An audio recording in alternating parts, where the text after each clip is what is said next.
So I was thinking about concept and reality, and my old friend, Reverend Yanananda, wrote a book called Concept and Reality. But we live in a world of concepts. The word tree is not a tree. If you say tree to somebody and they've never seen one, it means nothing to them. You say, oh, it has bark on it on the outside of it. Bark? I don't know, what's bark? These are words. These are just concepts that we've tagged on to everything we see, me, you, car, word, think, tree, bird, voice, eyes. If you look at a tree and experience a tree, the word doesn't describe it at all. It's rough on the outside and it's tall and it's solid if you pound on it and all that. It's just a phenomena, and we call it a tree. So the same is true for all the Buddhist teachings. They're all in words, and they're like the word concentration isn't concentration. It's a reference to a state of mind, It's and this is one of the reasons. There's two reasons, but one of the reasons why I like to talk in just common everyday terms and bring this stuff down to everyday now, me, you, us, whatever, is because you can learn about the 37 factors of enlightenment and the 7 factors of enlightenment and the 5 controlling faculties and the 4 elements and all that kind of stuff. You can read about them and hear talks about them and think about them. And if you think meditation is the right thing for you, then you don't need all that. It's just thinking. It's rattling concepts around. You talk about jhana or nibbana or jnanas, stages of insight and all that kind of stuff. If you haven't experienced them, it doesn't mean you don't know what they are. But if you practice mindfulness correctly, all of those things, the 5 controlling faculties, the 7 factors of enlightenment, the 37 states partaking of enlightenment, all of those things develop as a result of practicing mindfulness. Nibbana, you experience it as a result of practicing mindfulness. So, it's nice to be informed to a certain extent, but a lot of people, they want that more than they want the experience itself, it seems. It's an entertainment. It's a mental gymnastics for them. And they think if they figure out these things, if you figure out what the 5 controlling faculties are, faith, effort, mindfulness, concentration, wisdom, you read all about those and everything. That doesn't mean you have faith, effort, concentration, wisdom, mindfulness. It's just that you have a set of ideas. And if some of this study leads to building confidence in you, I read this stuff and I realize the Buddha really knew what he was talking about. This is good advice and everything. That's good. If it builds faith, if it encourages you to meditate. That's all the whole teaching of the Buddha is about. And he said, Buddhas only point the way. You yourself must make the effort. All of the discourses and everything are just pointing the way and hopefully prodding and inspiring you to do those things, to be a moral person, to be a kind person, to be a generous person, to practice mindfulness, to get concentrated and all that. The words, you know, like I say, if they help, I came to Buddhism through books and all that, and I'm not sure what. It doesn't make much difference when you're walking and sitting and contemplating your mind and your body. You're not thinking, "Oh, this is, one of the 7 factors of enlightenment," or something like that. It just doesn't work that way. It's a very intimate, simple process, and you will develop those things. And actually, if you get enlightened, you'll understand those things when you read about them later. But still, that kind of understanding is just, you've got the concepts figured out. The thing that really matters is the experiences you had meditating. That's what counts. That's what makes the difference.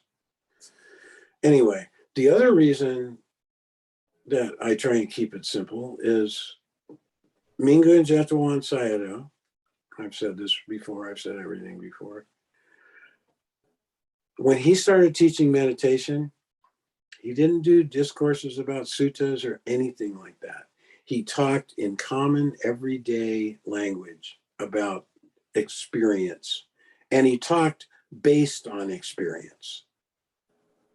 And he was heavily criticized for that. He was a great scholar, a Pali scholar, knew all the, knew everything, all the commentaries and suttas and everything, and he didn't discourse them.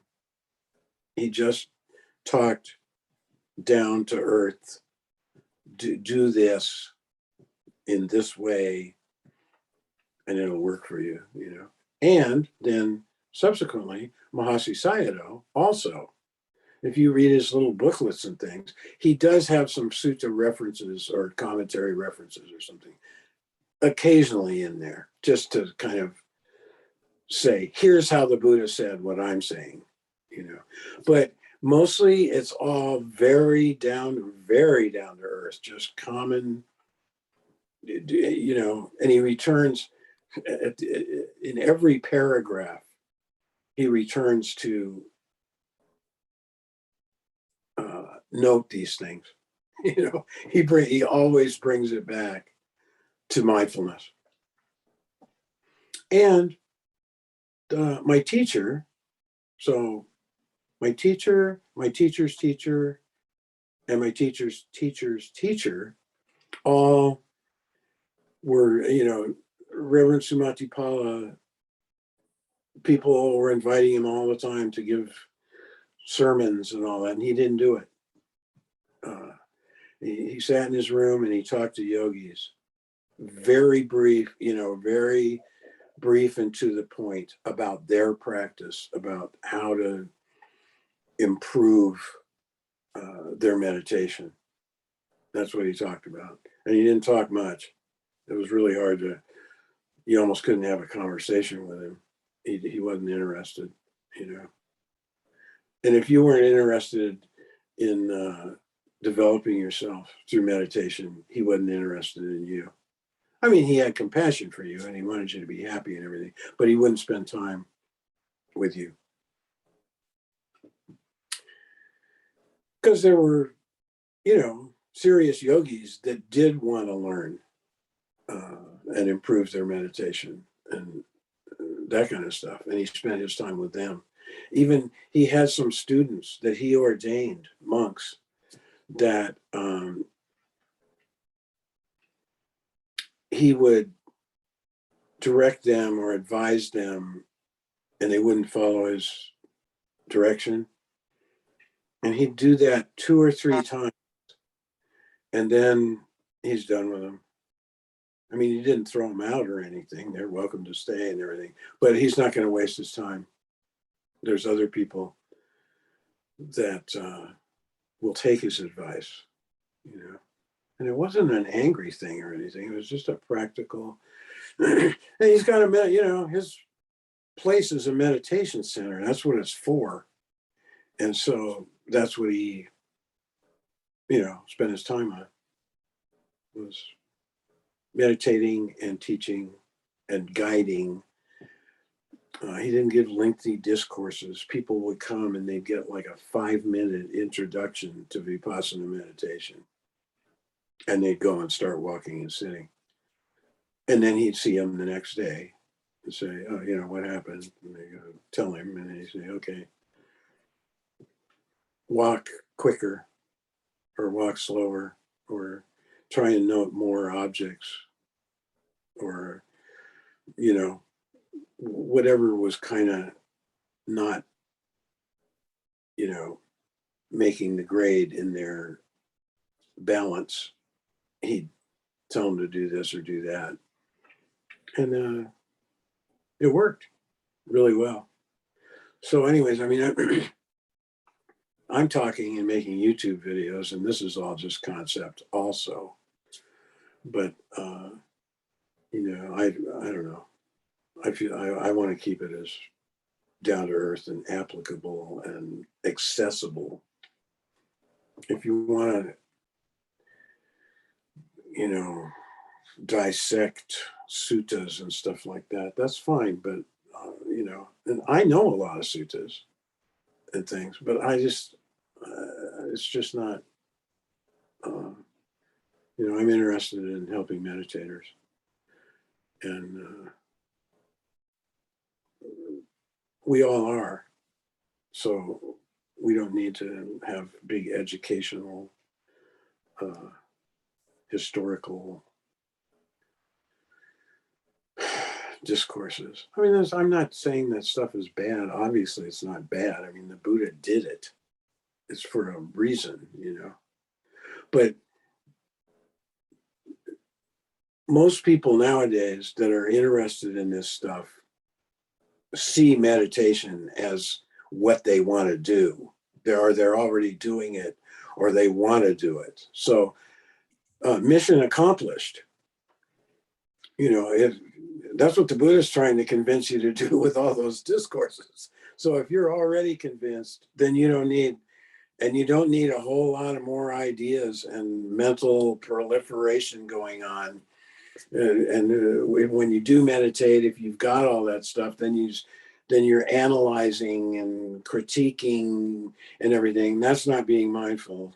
That's being mental proliferation. And it's not good for meditation. And you're probably wrong. Your analysis of your own meditation is I almost guaranteed to be wrong, unless you've had extensive training in meditation teaching.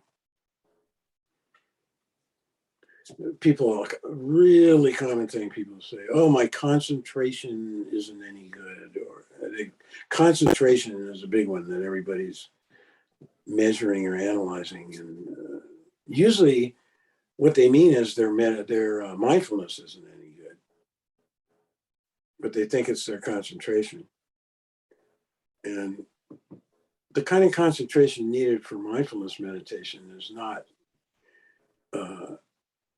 like jhana or anything. It's not like you get all sleepy and spacious and all that kind of stuff. It's a momentary, on the money type of concentration. So anyway, and at some point in the progress of insight, concepts break down. And what you were looking at as rising or itching or something, you start seeing as just a phenomena.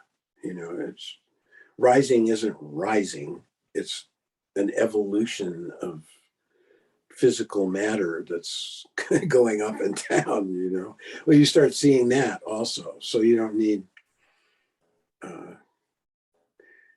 the kind of understanding that counts is the kind that you experience directly. That's it. That's what leads onward, leads to enlightenment. That's what all the developed people of the past, that's what the Buddha says. It's about experience. The Dhamma is to be experienced, quote unquote, Lord Buddha. That's where the results come from. A little bit comes from reading, but not much. Not real change, real internal restructuring. That comes from experience. So that's what I was thinking about today. Yes. It just makes me reflect on how difficult this is to teach someone, because we all have our own concepts. Yeah. Especially when your description about the tree. You're right. Tree that doesn't do anything to describe what it is. No. So even hearing instruction, even basic, depending on that person's life history. Yeah, they think about it, and it's a challenge for everybody to to get into this. This is the biggest challenge in the universe, is to wake up your mind. It's not easy, and but you're right. You give somebody simple instruction, and they go, "Oh, I wonder why I'm doing that." And somebody else said that you didn't need to, and but mental proliferation, which is the enemy. I mean, when you see a tree, you don't see a tree. Different light and dark patterns imprint on your eyes. That's all. There's no tree there. The tree comes later. You go, oh, I think I've seen one of those before. That's a tree. We want to label everything. But when you hear, you don't hear a motorcycle. There's just sound vibrations of a certain type registering in your ears. And then you proliferate on it. You go, oh, I think that's a motorcycle. Sounds like a Harley. I had a Harley one time. It sounded pretty much like that. It sounds like an older one. The newer ones sound like blah, blah, blah, blah, blah. Mental proliferation. And the less of it you do, the happier you'll be. That's one reason, I mean, we're not doing this to be unhappy. This is for happiness, for freedom, for peace, for emptiness, space, comfort. And if you get your mind to settle down and not do hardly anything, then that's happiness. And it's not running wild and leading you into angry tirades about something that happened or something somebody said, or and it goes on, and you're plotting revenge for what they said. And oh man, I mean, that's the mind proliferating, like really into dangerous places and really painful places and unskillful places. It won't turn out well. if your hatred is running wild, or your grief or depression or disappointment or all those kind of things. They just don't make you happy. So, You know how to get mental stillness? Listen.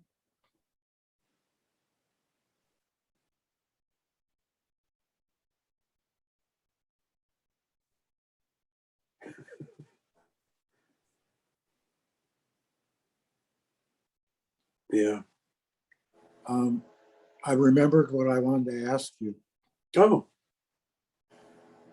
Can someone get first path and be unaware of it? yes. They, if they're not very well informed,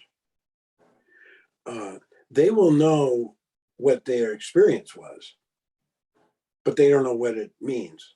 Yeah. When I say they know what happened to them, Maybe she's just too modest to might be. talk about it. Yeah. There are people that do a meditation retreat and have an experience, and I don't know what that was. They get first pass, and then they don't know that had any significance. They go, "Oh, that was weird," and then they just keep meditating. Uh-huh. And then She would know, though, I think. yes, I would think so. Yeah. I think a lot of people don't know. David and I have talked about this a lot. We did this just a couple days ago, even for the same thing. Because I think a lot of people don't know. They would discount it somehow. Yes. Even though they had an experience, it would be hard for them to even think they should tell it to somebody or their teacher or anything. Oh, it's the last thing they tell their teacher. They go through, and they say, I had this weird experience yesterday. And then it's like, bingo. That's what I was waiting to hear. David, even if, and so what's wrong with that? I mean, it's not like a person should be There's nothing wrong with it. Totally. I think I got the first path. It changes you and you just continue on, right? And develop. The one reason that it's good to know if you got first path, for instance, and for your teacher to know that, is then you're going to meditate differently,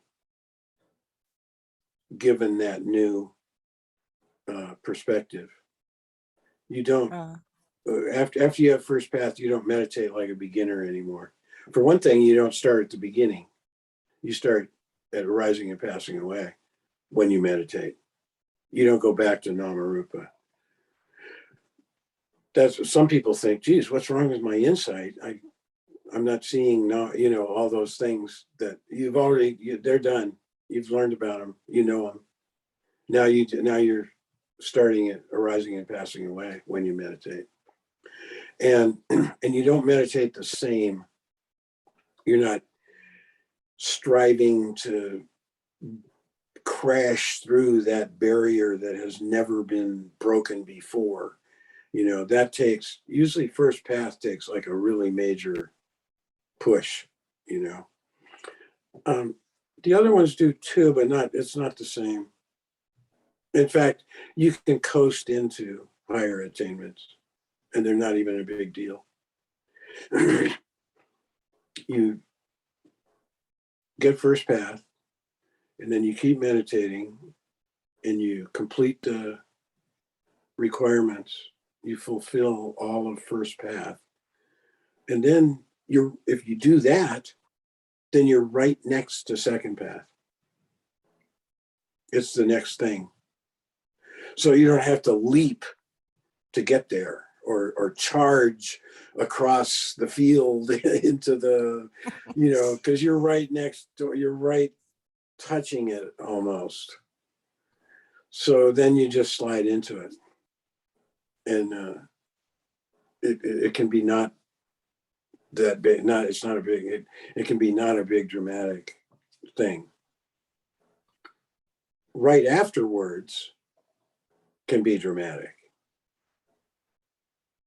You know, Pachivakan and Yana reviewing of what happened, and you go, whoa, wow, did I just, you know, and then joy may come welling up in you, and you feel a whole new level of freedom and relaxation. And oh man, that was, you know, that's after though, after experiencing Nibbana for the next time. But getting there doesn't, frequently is not that big a deal.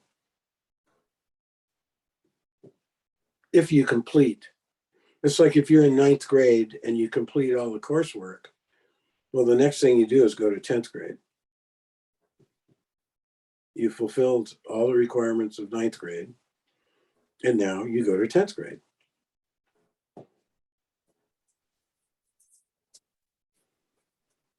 I mean, anyway.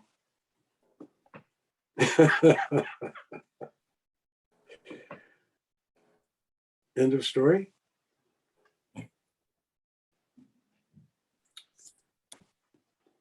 First path is pretty predictable. You know, you have to do a retreat, and it's strenuous and takes a lot of, well, and you know, that's one of the differences is a second path, third path person, unless they are, you know, determined to now get, if they aren't determined to now get the next path or something like that, if they are just carrying on and meditating and carrying on with their life and all that, then, you know, if they get really intense pain, they get up or they unbend their leg for a few minutes to let the pain subside or something like that. There's a whole, it's a maturing process, and you're doing it when you know, once you become a stream editor, you are no longer of the world. You're in another category. And even if you're not meditating, your mind is seeing and dealing with things differently than before first path or second path or third, you know, all the time, whether you're, you know, whatever you're doing, you're seeing things differently. And that is building wisdom. You know, you're not fooled by a lot of things that you used to be. You know, you don't, you know, this is just manifesting and passing away. You know, it's not permanent. It's, I mean, you know, there's different things, you know, and you know that it's probably, you know, that it's painful or at least unsatisfactory. You know, I've been looking at different feelings like hunger. That's not a pleasant feeling. People go, I'm hungry. You know, that actually, like, it's a wonderful thing, you know, actually it's a painful feeling. And, oh, I'm so full after they ate. That doesn't feel, that's not pleasure. When you're too, you know, when you ate too much, that's not a pleasant feeling. You throw a spin on it. Oh man, that was so good. I'm so full. Oh, I couldn't eat another bite. You know, but the actual feeling of being stuffed is not a pleasant feeling. Anyway, you become aware of those things. whether you're meditating or not.